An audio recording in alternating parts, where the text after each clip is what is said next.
one time, Lord Chaitanya was leaving Jagannath Puri to go to Vrindavan, and Gadadhara Pandit, Gadadhara Prabhu, who was, of course, one of the Panchatattva, took a vow of not leaving Jagannath Puri, which is an area about 68 miles in circumference, called Sri Kshetra, the land of Lakshmi. It was called Sri Kshetra because that area was simply built up by Lakshmi conchas. So the whole land is actually like filled with pulverized conchas. It's considered a sacred abode.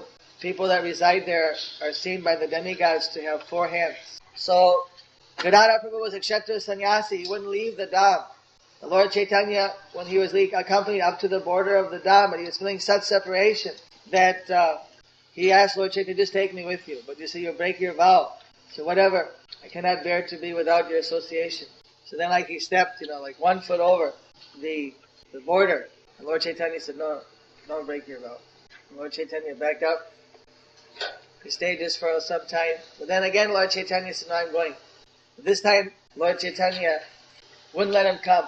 So Gadadhara felt such separation seeing Lord Chaitanya leave. I think there was a river, there was a bar, he was running a boat, that he just fainted on the side of the river, or on the side of the boundary.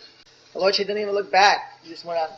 So if he wants to, he can be detached. If he wants to, he can act as if he's attached. That's his independence. So although he doesn't owe anything to anyone, but because of the love of a devotee, sometimes he allows himself to be controlled by that love.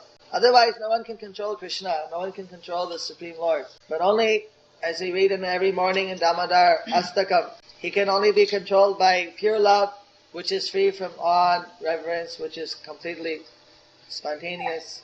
Even that control, it's not, that's his own, that's not normal attachment. That's his own sweet will. The devotee loves him, so he reciprocates.